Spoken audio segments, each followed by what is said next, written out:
England की history में एक दिन ऐसा भी आया कि जब पब्लिक के सामने बादशाह का सर ही काट दिया। ये कोई आम बादशाह भी नहीं था, ये था किंग चार्ल्स वन, जो कहता था कि मुझे खुदा ने चूज किया है, आई एम गॉड्स रिप्रेजेंटेटिव, मेरे से कोई हिसाब किताब नहीं ले सकता। फिर भी लोगों ने, अपनी पब्लिक ने उसका सर काट दिया। 1649 में बादशाह को ही मार देना ये कोई आम बात नहीं थी। पहली बार ऐसा हुआ था कि मुल्क के अपने किंग को लीगली ट्रायल करके उसको मार दिया गया और रिपब्लिक बना दी गई। रिपब्लिक के बाद फिर मोनार्की वापस आ गई। फिर एक ऐसी रेवोल्यूशन हुई जिसको कहते हैं ब्लडलेस रेवोल्यूशन, ग्लोरियस रेवोल्यूशन। जी हाँ दोस्तों, आज हम इंग्लिश रेवोल्यूशन की बात करेंगे। कैसे इसमें सिविल वॉर हुई, कैसे किंग को मारा गया, क्रोमवेल का डिक्टेटरशिप किस तरह से आया, फिर रेस्टोरेशन कैसे हुई और फिर आखिर में ऐसी डील बनी पार्लियामेंट के साथ कि बादशाह की पावर हमेशा के लिए लिमिट हो गई और फिर बनी कॉन्स्टिट्यूशनल मोनार्की।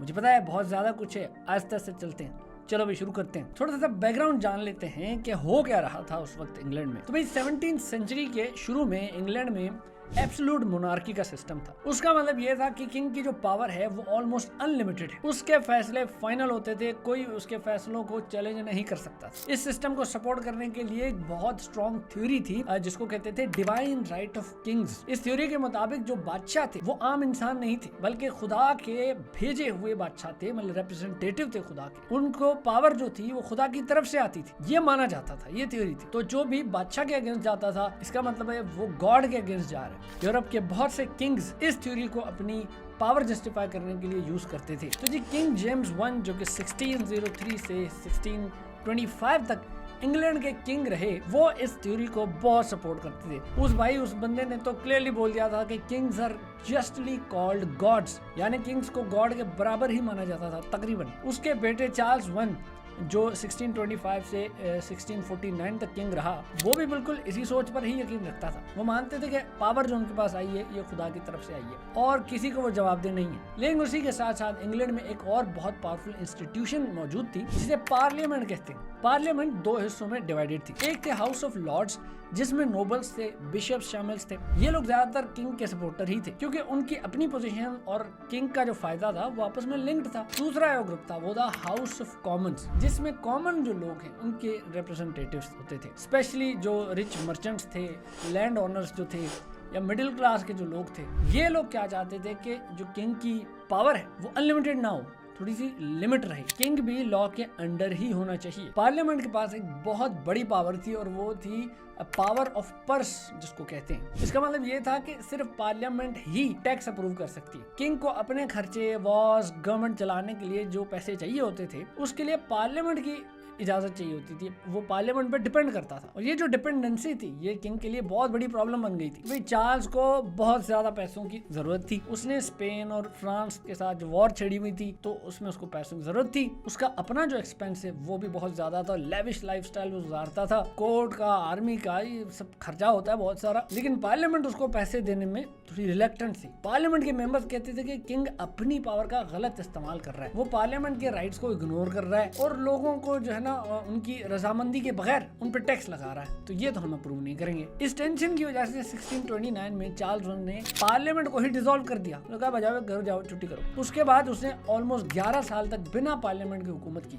इस पीरियड को कहा जाता है पर्सनल रूल या 11 ईयर्स ऑफ टिरेनी। इस दौरान चार्ल्स वन जो थे उसने अपने सपोर्टर्स को बड़ी हाई पोजीशंस पर रख दिया। जो लोग उसके अगेंस्ट होते थे उनको वो पनिश करता था, अलग अलग तरीकों से जो है वो टैक्स कलेक्ट करता था। लेकिन 1640 में सिचुएशन थोड़ी बदल गई। हुआ ये कि चार्ल्स वन जो था उसने स्कॉटलैंड के अंदर एंग्लिकन चर्च यानी इंग्लिश स्टाइल जो चर्च है वो इम्पोज करने की कोशिश की। अब स्कॉटलैंड जो था, वहाँ के जो लोग थे, जो स्कॉटिश लोग थे, उनके चर्च का जो स्टाइल था वो अपना था, प्रेस्बिटेरियन जिसको बोलते हैं, यानी कि स्कॉटिश स्टाइल था उनका अपना चर्च का। इसने आगे अंग्रेजी स्टाइल जो है वो इम्पोज करने की कोशिश की। तो स्कॉटिश लोगों ने इस पर इतना रेजिस्ट किया कि जंग ही शुरू कर दी। अब चार्ल्स वन को फिर से पैसे की जरूरत पड़ गई। उसने फिर मजबूरन पार्लियामेंट को फिर से बुला लिया, लेकिन इस दफा पार्लियामेंट उसके अगेंस्ट बहुत ज्यादा स्ट्रॉन्ग हो गई। इस पार्लियामेंट को लॉन्ग पार्लियामेंट भी कहते हैं क्योंकि ये ऑलमोस्ट 20 साल तक चली, 1640 से लेके 1660 तक। अब जो किंग और पार्लियामेंट के बीच में एक टेंशन चल रही थी वो आहिस्ता आहिस्ता ओपन कॉन्फ्लिक्ट में बदल गई। ये कॉन्फ्लिक्ट आखिरकार इंग्लिश सिविल वॉर में बदल गया भाई,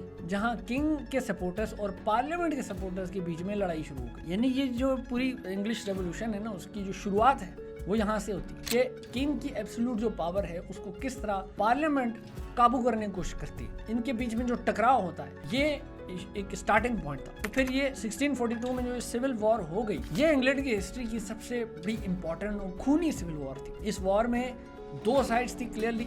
एक साइड थी रॉयलिस्ट की, जिसे कैविलियर्स भी कहते हैं। ये लोग किंग चार्ल्स वन के फुल सपोर्ट में थे। ज्यादातर नोबल्स थे, बड़े जो है लैंड ओनर्स थे, जमींदार थे, और ज्यादातर नॉर्थ और वेस्ट इंग्लैंड के लोग इसमें शामिल थे। इनके पास शुरू में बहुत बेहतरीन कैवलरी थी। उनके स्टाइल भी जो है ना, इनका लड़ने का बड़ा ऐसे फ्लैशी था। कैवलरी होती है घोड़ों वाली फौज, तो इनके पास घोड़े वाफर मिकदार में थे शुरू में, और इनकी जो मतलब आर्मी थी वो भी बड़ी जबरदस्त किस्म की। उसका स्टाइल अलग था। फौजियों के इनके लंबे बाल होते थे, बड़े महंगे महंगे कपड़े होते थे, एरिस्टोक्रेटिक एक लुक होती थी उनकी। फिर जो दूसरी साइड थी वो थे पार्लियामेंटेरियन, जिन्हें राउंड हेड्स भी कहा जाता है। ये लोग पार्लियामेंट की फुल सपोर्ट में थे। इनमें ज्यादातर जो लोग थे वो मिडिल क्लास थे, मर्चेंट्स थे, लंदन के आम लोग थे, और प्यूरिटन्स भी थे। प्यूरिटन्स वो होते हैं जो बहुत स्ट्रिक्ट प्रोटेस्टेंट्स होते हैं। अच्छा, उनका स्टाइल बड़ा सिंपल था। वो छोटे से उनके बाल थे, इसीलिए उनको राउंड हेड्स भी कहा जाता है। उनके पास जो थी वो थी इन्फेंट्री। घोड़े वोड़े नहीं थे, लेकिन उनके पास जो लोग थे, पैदल जो यानी वॉरियर्स थे, वो उनके पास अच्छे खासे थे। शुरू में किंग के पास बेटर ट्रेंड आर्मी थी,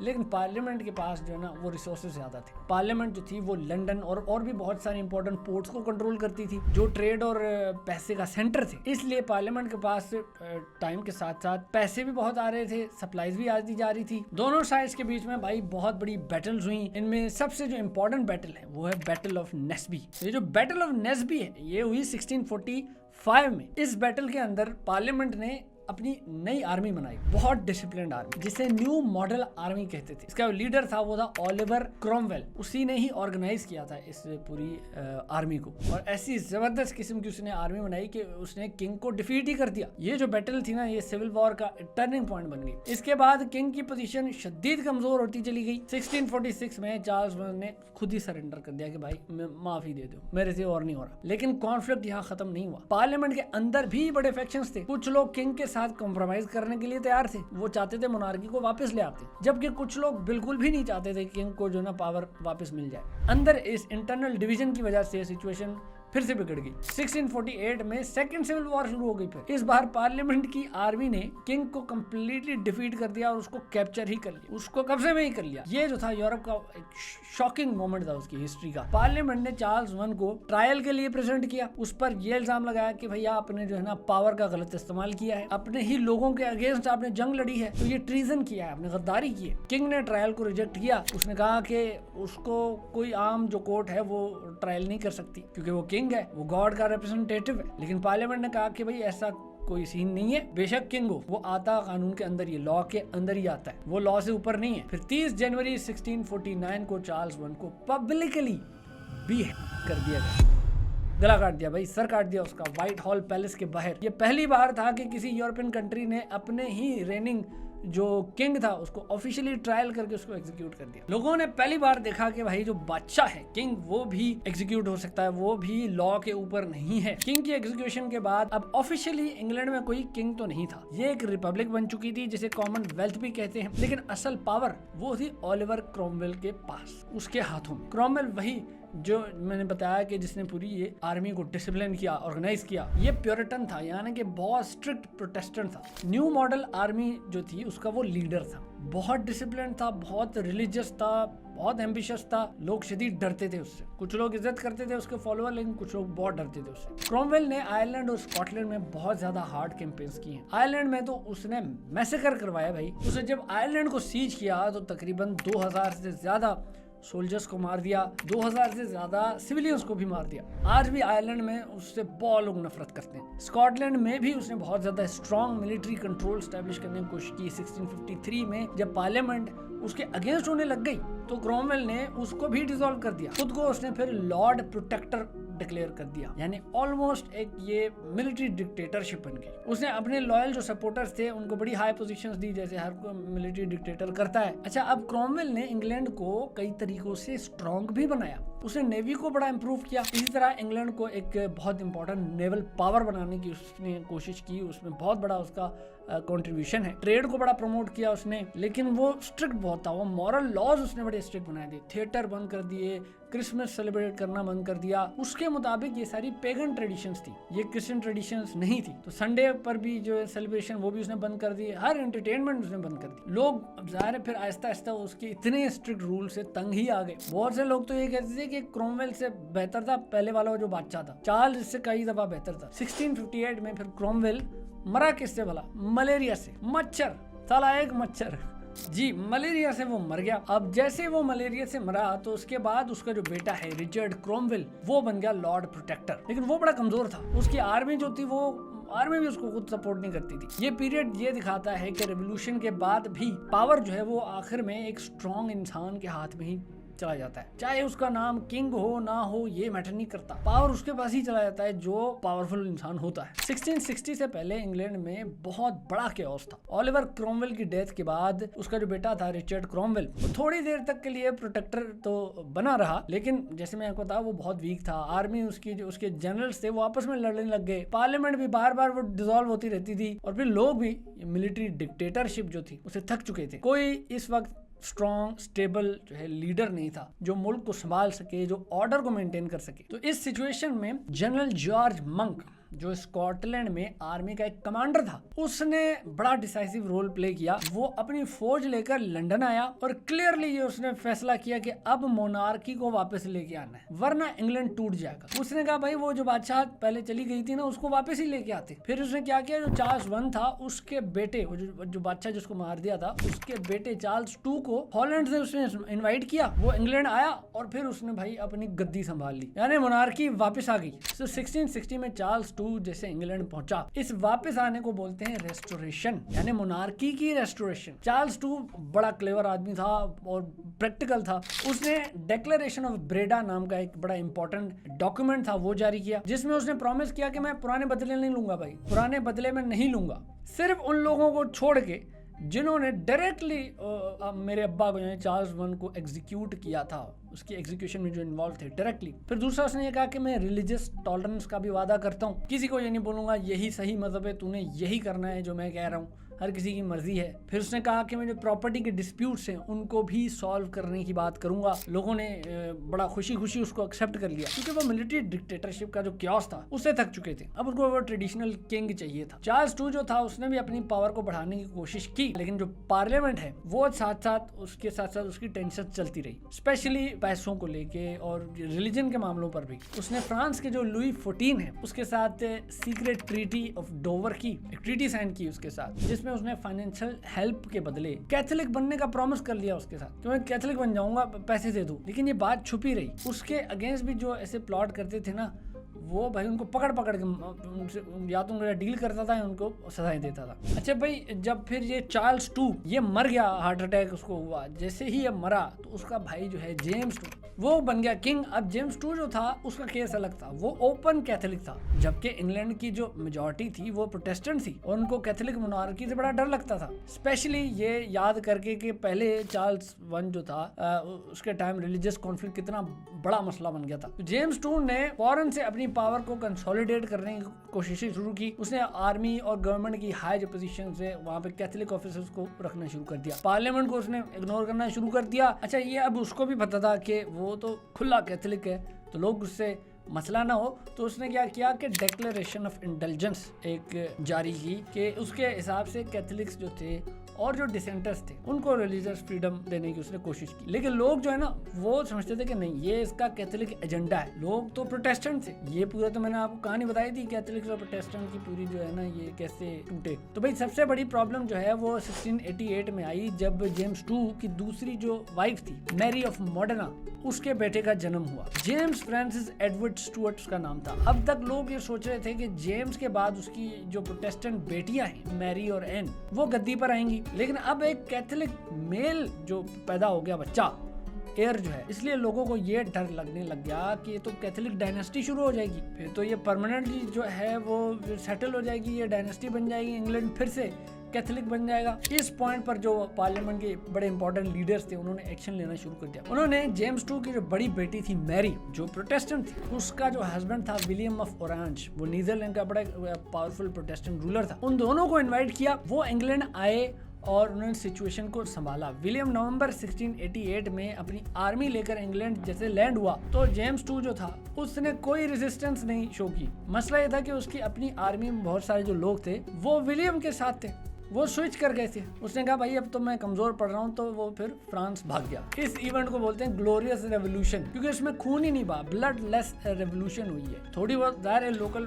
फाइटिंग हल्का सा वायलेंस हुआ, लेकिन बड़े स्केल पे नहीं हुआ, इसलिए इसको ग्लोरियस कहा जाता है। ये यूरोप की मॉडर्न हिस्ट्री में पहली सक्सेसफुल ब्लड लेस रेवोल्यूशन थी, जिसमें किंग को फोर्स किया गया कि वो जो है भाग जाए, निकल जाए यहाँ से। तो विलियम और जो मैरी थी इन्होंने ज्वाइंट मोनार्क बनाया और बिल ऑफ राइट्स जो है 1689 में वो पास हुए, जिसमें किंग की जो पावर थे वो लिमिट कर दी। अब ऐसा नहीं कि इस कपल को बुलाया तो इनको खुली आज़ादी थी, जो करें नहीं। पार्लियामेंट इनको लाया तो सही, लेकिन फिर उनको बोला कि अब हम डील करते हैं, तुम्हारी पावर अनलिमिटेड नहीं होगी। तो ये बिल ऑफ राइट्स आ गया किंग की पावर्स को लिमिट करने के लिए, ताकि पार्लियामेंट की सुप्रीमेसी जो है वो स्टेब्लिश रहे। ये इवेंट इंग्लैंड की कॉन्स्टिट्यूशनल मोनार्की की फाउंडेशन बन गया। Bill of rights 1689 constitutional monarchy. William और मैरी जैसे ही मतलब ऑफिशियल किंग और क्वीन बने तो बस ऐसे नहीं हुआ, पावर ट्रांसफर हो गई, पूरी डील की पार्लियामेंट ने उनके साथ। अब जो बिल ऑफ राइट्स में साफ साफ चीजें जो फिक्स्ड थी वो ये थी कि किंग पार्लियामेंट के अगेंस्ट लॉज नहीं बना सकता। किंग जो है वो पार्लियामेंट की परमिशन के बगैर टैक्स भी नहीं लगा सकता। किंग जो स्टैंडिंग आर्मी है वो नहीं रख सकता, बिना पार्लियामेंट की अप्रूवल के नहीं रख सकता। किंग जो है वो फ्री इलेक्शंस कराएगा, इंटरफेयर नहीं करेगा उनके अंदर। पार्लियामेंट में फ्री स्पीच होगी। किंग जो सिटीजन है शहरी, उनको क्रूअल पनिशमेंट्स नहीं देगा, वो जालिमाना किस्म की अजीब अजीब सी पनिशमेंट देते थे वो नहीं देगा। तो ये पॉइंट्स जो थे ये पेपर पे नहीं थे भाई, इन्होंने प्रैक्टिकली ये एस्टेब्लिश कर दिए गए ताकि किंग का जो रूल हो वो एब्सोल्यूट ना रहे। पहले बादशाह अपनी मर्जी से टैक्स लगाते थे, जो दिल करता था करते थे, आर्मी रखते थे, पार्लियामेंट ने वो सब कंट्रोल कर दिया। अगर किंग इन रूल्स को तोड़ेगा तो वो लीगली गलत होगा और ट्रायल उसका हो सकता है। यानी ऐसा सिस्टम जहाँ पे किंग की पावर कॉन्स्टिट्यूशन से और पार्लियामेंट से आती हो। लेगेसी इसकी ये है कि ये जो इंग्लिश रेवोल्यूशन थी इसका असर सिर्फ इंग्लैंड पे नहीं पड़ा। ये पीरियड इतना पावरफुल था कि इसके आइडियाज यूरोप से बाहर जाके और भी पूरी दुनिया में फैल गए। यूरोप के और बहुत सारे मुल्कों में फैल गए, बेल्जियम, नीदरलैंड, नॉर्वे, स्वीडन, ये सारी जगह पर ये आइडियाज फैल गए, जहाँ किंग ये जो क्वीन है उनकी पावर इलेक्टेड पार्लियामेंट चाहती थी। अच्छा, अब ये बिल ऑफ राइट्स जो एक डॉक्यूमेंट था, ये मॉडर्न ह्यूमन राइट्स और कॉन्स्टिट्यूशन जो ये गवर्नमेंट्स हैं उनकी बुनियाद बन गई। इसमें ये फ्री स्पीच है, फेयर ट्रायल है, नो क्रूअल पनिशमेंट, सारी चीजें, और गवर्नमेंट की पावर को लिमिट करना, उसके सारे आइडियाज हैं। ये अभी भी ये चल रहे हैं। अमेरिकन बिल ऑफ राइट्स जो है वो भी इससे ही इंस्पायर्ड हुआ। पार्लियामेंट सुप्रीमेसी जो है ये आइडिया यही से पैदा हुआ। अब पार्लियामेंट किंग से ऊपर हो गई है। आज भी यूके का कोर सिस्टम यही है, प्राइम मिनिस्टर पार्लियामेंट की मेजॉरिटी की सपोर्ट पर ही डिपेंड करता है। अगर पार्लियामेंट सपोर्ट खींच ले तो गवर्नमेंट जो है वो गिर सकती है। ये सिस्टम पार्लियामेंट्री डेमोक्रेसी जो है वो इसी तरह ही है पहले। अच्छा, रिलीजियस टॉलरेंस जो है उसमें भी चेंज आया, लेकिन लिमिटेड आया। ग्लोरियस रेवोल्यूशन के बाद जो प्रोटेस्टेंट्स थे, स्पेशली एंग्लिकन्स और कुछ डिसेंटर्स, उनको ज्यादा राइट्स मिले। कैथोलिक्स और जो जूस थे उन पर फिर भी रिस्ट्रिक्शंस थी, लेकिन ओवरऑल ये जो सेंथ जो डायरेक्शन जा रही थी वो रिलीजियस फ्रीडम की तरफ ही जा रही थी। ये पहला एक प्रैक्टिकल स्टेप था जिसमें स्टेट ने ये एक्सेप्ट किया कि भाई सब लोगों का ठीक है, मजहब जो है ना वो एक नहीं हो सकता। अब इसका सबसे बड़ा जो इंटेलेक्चुअल असर पड़ा वो दूसरी रेवोल्यूशंस पे पड़ा, जैसे अमेरिकन रेवोल्यूशन हुई, फ्रेंच रेवोल्यूशन हुई। दोनों जो है वो इंग्लिश रेवोल्यूशन से बड़ा डीपली इंस्पायर्ड थे। इससे तो ये पता लग गया कि गवर्नमेंट जो है वो पीसफुली भी चेंज हो सकती है बगैर वायलेंस किए। यही तो मॉडर्न डेमोक्रेसी का आइडिया है ना, और एब्सोल्यूट अथॉरिटी किसी के पास नहीं होनी चाहिए। ये सारा कुछ यही से निकला। अगले एपिसोड में भाई हम बात करेंगे अमेरिकन रेवोल्यूशन की, कैसे 13 कॉलोनीज ने अपने ही बाबों को ब्रिटेन के अगेंस्ट उन्होंने कैसे जंग लड़ी, फिर कैसे उन्होंने इंडिपेंडेंस डिक्लेयर की और कैसे एक नया मुल्क जो है अमेरिका वो बना। चलें जी, मुझे दें इजाजत, मिलते हैं अगली वीडियो में। Good bye.